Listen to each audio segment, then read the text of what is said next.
Bonjour Caroline, merci infiniment de ta présence. Moi je suis vraiment ravie de t'accueillir sur le site Je suis une star de mon business, mais pas tous les jours. Ça fait longtemps qu'on est en contact et qu'on prévoit cette interview, que ça repousse, mais là ça y est, on y est. Donc je suis vraiment ravie. Pour resituer comment je te connais aux personnes qui nous regardent, moi je te connais grâce à ton livre Une vie comblée et l'aventure dont vous êtes le héros. Donc je t'appelle Caroline Lavoie-Gauthier et on se connaît via une personne en commun qu'on connaît en commun, Joël Guyon, parce qu'on a fait sa formation à l'excellence toutes les deux. Donc moi j'avais lu ton livre que j'avais bien apprécié, je l'avais mis de côté et quand je me suis lancée dans mon thème de recherche Dream Project pour comprendre un peu comment certaines personnes arrivent à réaliser leurs rêves avec de la fluidité, de la facilité, quand d'autres, on a l'impression qu'elles ne rêvent même plus, bah ting, j'ai repensé à toi parce que tu es la spécialiste de la réalisation des rêves. Et voilà, et tu m'as fait le plaisir de répondre à mon invitation. Donc je vais te laisser te présenter par toi-même en quelques mots. Dis-nous qui tu es et ce que tu fais. Et puis je précise, mais on va l'entendre, que tu es au Québec. Quand j'ai rencontré justement Joël Guyon, ce qui m'a aidé à réaliser, c'est que ce que j'ai toujours fait toute ma vie, au-delà des formations officielles en histoire, en pédagogie, etc., c'est que j'ai toujours aidé les gens à oser réaliser des rêves qui leur faisaient peur.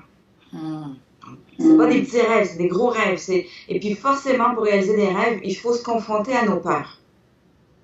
C'est inévitable. Donc, voilà, c'est ce que je fais. Moi-même, je me confronte régulièrement à mes peurs. Donc, c'est du vécu. c'est pas de la théorie dont je parle aux gens. Et c'est vrai, se confronter à nos peurs, ben... Alors, justement, quand on avait échangé... Quand on s'est rencontrés, qu'on avait déjà échangé sur ce sujet, j'avais bien aimé, c'est vrai que ça semble être déjà la première clé de dépasser de ses peurs, mais j'avais bien aimé la définition, enfin la vision que tu avais des peurs, parce que souvent c'est un gros truc qu'on a envie, au-delà même de dépasser, dont il faut se débarrasser, et toi tu m'avais dit, ouais mais elles sont aussi là pour nous protéger et nous apprendre des choses, et il faut pas aller contre la peur. Est-ce que tu peux... Enfin, c'est comme ça que je l'avais compris. Est-ce que tu peux préciser ou revenir là-dessus? Qu'est-ce que tu entends par les peurs? Quel message ça nous apporte? D'abord, je fais la différence. Il y a deux sortes de peurs pour moi. Il y a des peurs qui sont légitimes. Par exemple, si je m'apprête à traverser une rue et puis que j'entends des pneus crisser, le réflexe, vous avez probablement déjà vécu une circonstance de ce genre-là, on le sent dans tout le corps. Il y a des espèces de chocs électriques dans le corps qui fait qu'on a le réflexe de se retirer, de remonter sur le trottoir et ça, c'est une peur qui est tout à fait légitime et en plus qui est très saine parce que ça nous sauve la vie, à quelque part. Et par contre, le problème, c'est quand c'est des peurs qui sont plus rationnelles, qui ont plus aucun lien avec aucune circonstance présente, je dirais, parce que la peur légitime, elle est en lien avec quelque chose qui se passe dans le moment présent. Le hic, c'est que les humains, nous, on a un mental. Il est merveilleux, ce mental, il est très utile pour plein de choses. La difficulté avec le mental, c'est que il retient toutes les expériences passées, puis des fois même pas les nôtres, celles que nos parents nous ont racontées, ou celles qu'on a lues dans les journaux, ou celles qui sont culturelles, ou celles qui sont transgénérationnelles, comme j'expliquais tout à l'heure.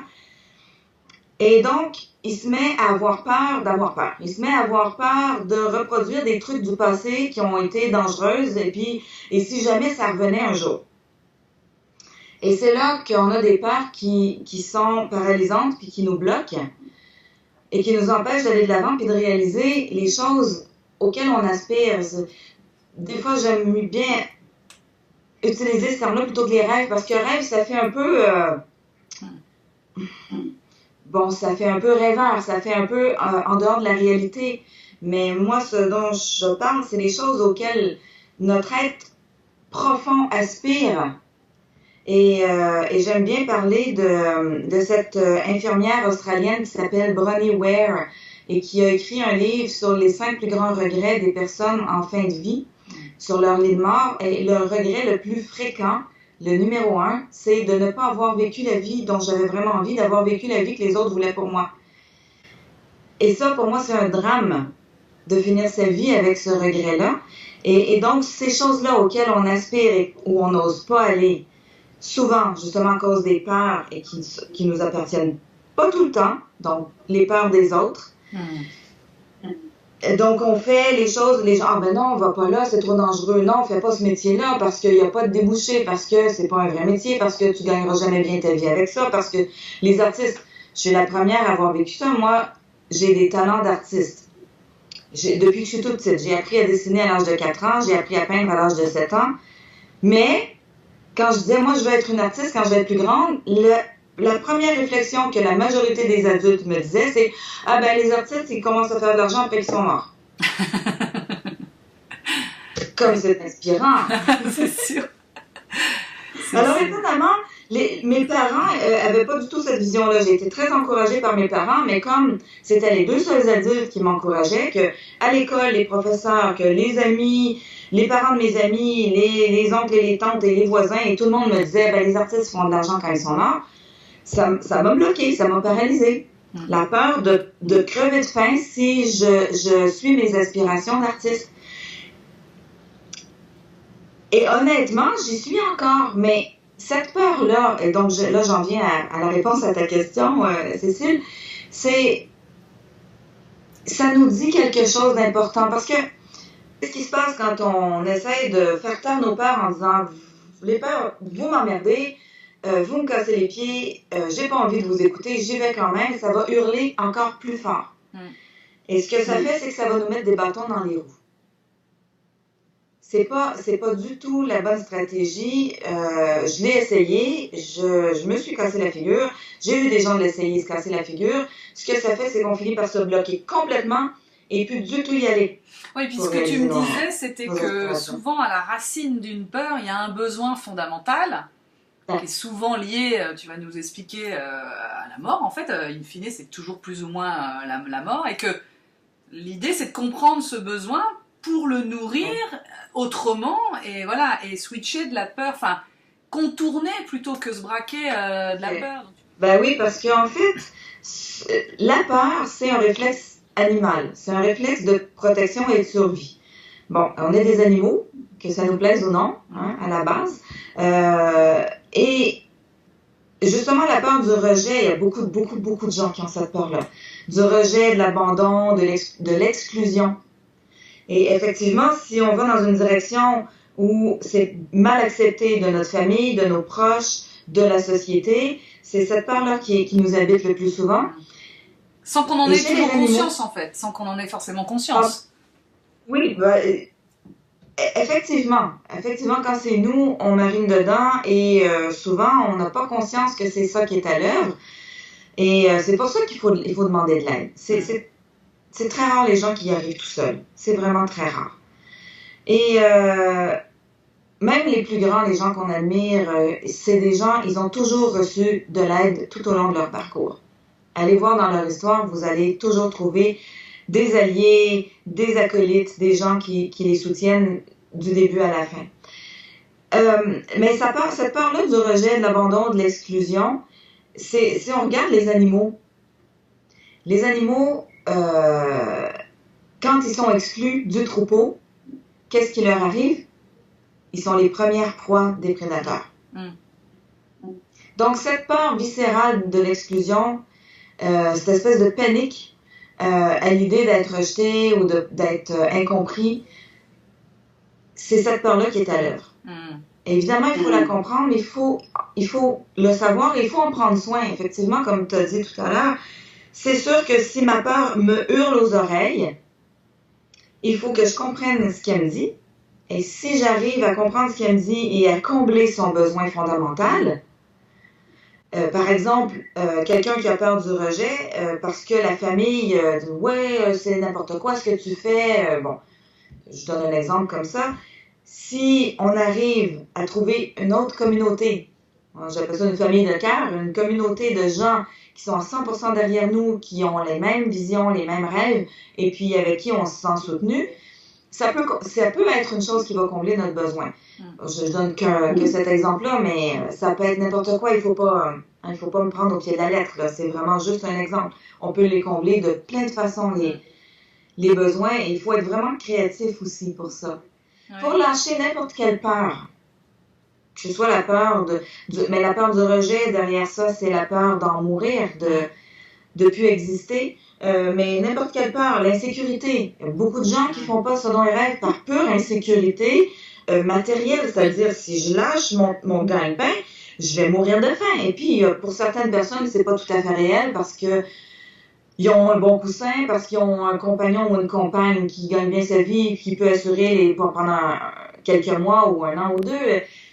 Mais il y a des gens pour qui c'est une peur réelle. Oui. Si je vis toute seule, je suis soutien de famille monoparental, si je lâche mon métier, on va tous crever de faim. Oui, alors comment tu aides ces gens-là? Eh ben, alors, il y a plein de stratégies qu'on peut utiliser pour combler le besoin de sécurité financière, donc de sécurité matérielle, et qui n'est pas obligatoirement, des fois, par exemple, si on déteste son métier, on peut en changer pour un métier, ce que j'appelle un métier intérimaire, qu'on déteste pas, parce que quand on fait un métier qu'on déteste, ou non, des fois, c'est pas le métier qu'on déteste, des fois, c'est les relations de travail. C'est plus souvent ça, je dirais. Les relations de travail qui sont pourries, ça nous bouffe tellement notre énergie que quand on a des congés, le soir, les week-ends, les vacances, on est tellement à terre qu'on n'a aucune énergie pour faire comme hobby pour commencer l'activité à laquelle on aspire. Alors, il faut se trouver un métier intérimaire qui nous donne de l'énergie. Déjà, ça peut être une première transition. Ou on peut travailler à temps partiel. Des fois, il y a des gens pour qui travailler à temps partiel, ça assure les besoins fondamentaux et puis ça laisse du temps pour la nouvelle activité. Il y a il faut pas... Il y a des gens qui me disent, oui, toi, tu encourages les gens à tout lâcher et à sauter dans le vide. C'est pas ça. C'est ça, oui. Il y a des gens pour qui c'est ça ou rien. Mais si mon besoin, c'est un besoin de sécurité qui m'est propre, même si quelqu'un d'autre n'aurait pas ce besoin-là en termes de curseur, si moi j'ai un besoin de sécurité matérielle, c'est plutôt que de me dire j'ai un besoin de sécurité donc je peux rien faire, je suis bloqué dans ma situation et je peux pas réaliser ce à quoi j'aspire, mes rêves ou autres, c'est plutôt de se dire comment je peux nourrir ce besoin de sécurité matérielle autrement que de rester bloqué dans ma situation. C'est ça qui est intéressant. Parce que guérir le besoin de sécurité matérielle ou guérir le besoin d'appartenance et le besoin d'inclusion, on n'a pas à guérir, ça fait partie de la vie humaine. Ouais, tout à fait. Ça fait partie de l'expérience humaine, comme les peurs d'ailleurs, ça fait partie de l'expérience humaine et je ne crois pas que ce soit possible. C'est une croyance, hein, comme bien d'autres croyances, peut-être que je me trompe. Mais pour l'instant, je n'ai pas eu d'expérience directe, en tout cas, de gens qui ont été capables de éliminer toutes leurs peurs. Oui, bien sûr. On vit dans un corps physique qui est vulnérable, dans une vie où il y a des dangers réels. Donc, c'est normal, c'est naturel d'avoir peur. Ce qui est pas naturel pour moi, c'est d'être paralysé par la peur. C'est vrai que les gens s'imaginent que si enfin ils lâchent leur peur et ils suivent leurs rêves, tout va être beau comme sur un tapis rouge. C'est pas le cas. C'est pas un chemin facile. C'est un chemin semé d'embûches. Moi, c'est pour ça que je le compare à une aventure de héros. Quand on regarde des films ou on lit des romans d'aventure, les héros, ils n'ont pas rose. Ouais. Mais on trouve ça très amusant dans un film ou un roman. Quand c'est nous, on trouve ça moins amusant. Mais c'est la même chose. Sauf que de ne pas réaliser ses rêves et de vivoter et de faire une vie qui nous plaît pas, c'est pas un chemin facile non plus. Oui, tout à fait. Point, à la ligne. Et on a des embûches aussi. Donc, pour moi, c'est pas la question de faire une vie plus facile ou moins facile. Pour moi, la question est, la vie, il y a des hauts et des bas. L'exemple que je donne souvent, c'est, vous savez, sur un électrocardiogramme, quand la ligne est droite et uniforme, vous savez ce que ça veut dire? On est mort. Mais quand on est vivant, c'est pas que des pics en haut, c'est des hauts et des bas. Des hauts et des bas. C'est le jour et la nuit. Donc, le jour, on est actif, mais la nuit, on se repose, on est fatigué, puis on se répare. Et la vie, en général, c'est des hauts et des bas. Donc, même un héros, il a peur, même un héros, il a des coups de mou. C'est ça aussi, et surtout, surtout le héros, il a peur. Et je pense qu'une des choses qui aident à surmonter ces peurs-là, à sauter dans le vide quand c'est le moment, comme le saut en parachute, ou je compare souvent les peurs à dompter des fauves. Et tu sais, quand on dompte, les vrais bons dompteurs, ils traitent pas les fauves avec brutalité, ils les traitent avec amour et respect. Fermeté des fois, mais amour et respect. Et sinon, si le dompteur il traite son fauve avec brutalité, ça risque de se retourner contre lui parce que le fauve, dès qu'il va en avoir l'occasion, il va le bouffer, le dompteur. Quand tu as des griffes de 10 cm ou des dents, la même chose, tu traites avec respect. Et il est tôt ou tard, on va dompter le fauve, on va être à l'extérieur de la cage, on va l'amadouer, on va le comprendre, on va le connaître, mais tôt ou tard, il faut bien rentrer dans la cage. Et ce moment-là, c'est ouh. Et une des choses qui aide, c'est, de savoir que c'est normal d'avoir peur. C'est OK. Et une autre chose qui aide beaucoup, c'est d'avoir des alliés. Qui savent, qui sont... Tu sais, les vrais alliés, dans les histoires de héros, les vrais alliés, ils disent pas, non, on n'y va pas. Ils disent, ouais, vas-y, puis je vais y aller avec toi, puis je vais t'aider. Et donc, quand j'ai fait mon saut en parachute, moi, mon allié, c'était parce que c'était un saut en tandem, ici au Québec, je sais pas en France, mais les premiers sauts, c'est en tandem, et donc on est tout harnaché après un pro qui, lui, a les deux parachutes, tous les trucs de sécurité, tout ça, puis on est vraiment accroché après lui comme un... c'est un peu drôle, là, comme un bébé kangourou dans la poche de son papa, là. Et puis, quand t'es sur le bord de l'avion à 4 km dans les airs, et puis tu dis « Non, j'y vais pas », lui, il dit « Oui, tu y vas », puis il te pousse. À la limite, s'il était pas là, moi, j'aurais pas sauté. Donc, il y a des gens, il faut trouver des gens qui sont à 100% en accord avec notre vision, qui sont pas truffés des mêmes peurs que nous, puis qui vont dire non, il faut pas y aller, c'est trop dangereux. Mais qui vont donner un déclic. Ils peuvent avoir leur peur à eux, mais qui vont dire oui, au moment où on paralyse, qui vont nous prendre la main, qui vont dire viens, je vais faire un pas avec toi. Ouais, c'est vrai, c'est très juste. Ouais, c'est intéressant. Vas-y, tu peux y aller. Et ça, c'est précieux au-delà des mots que... J'ai pas de mots pour dire à quel point c'est précieux.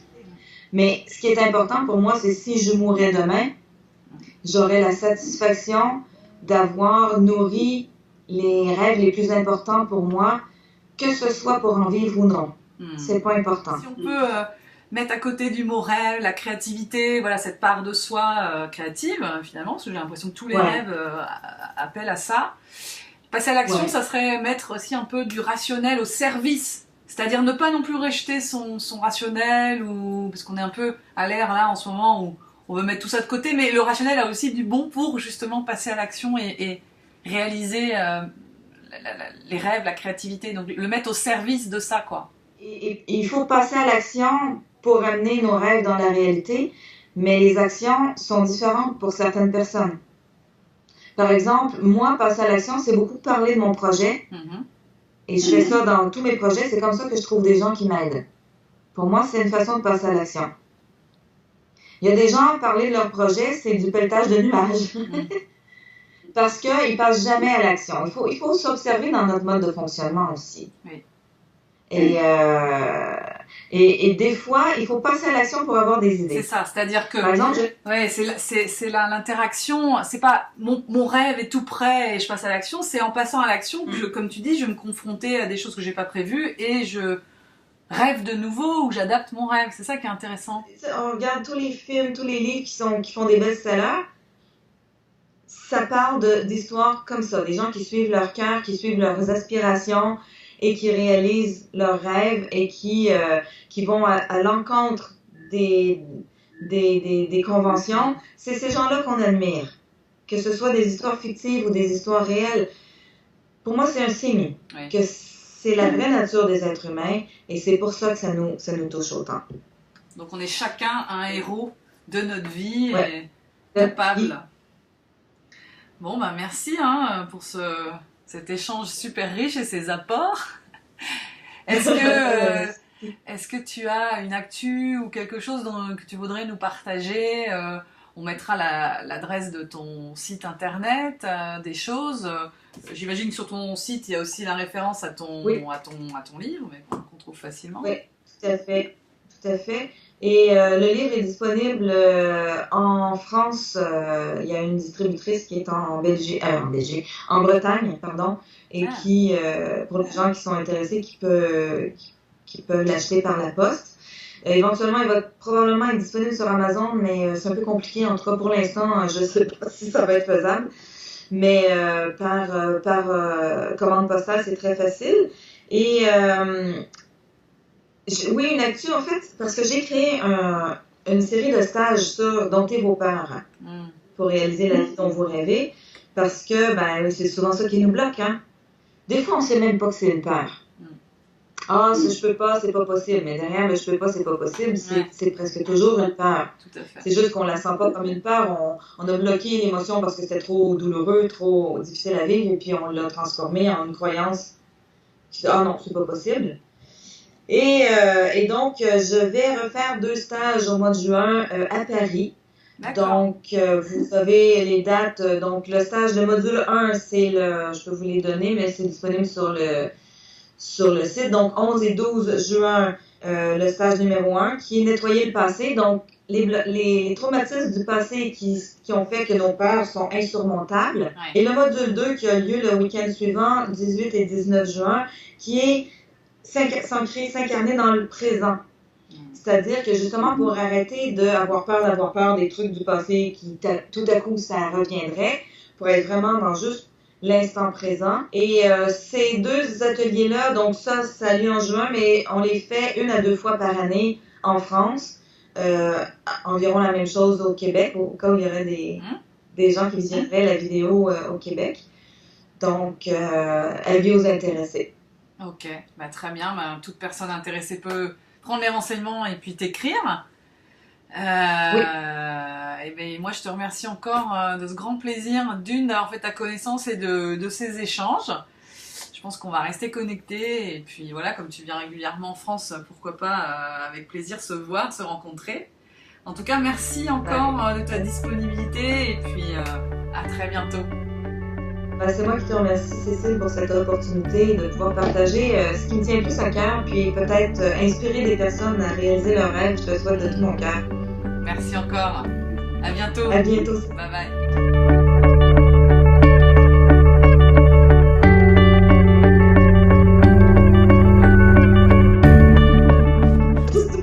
J'ai coupé. Oui, moi je te fais au revoir. Merci à toi, puis vraiment, c'est vraiment...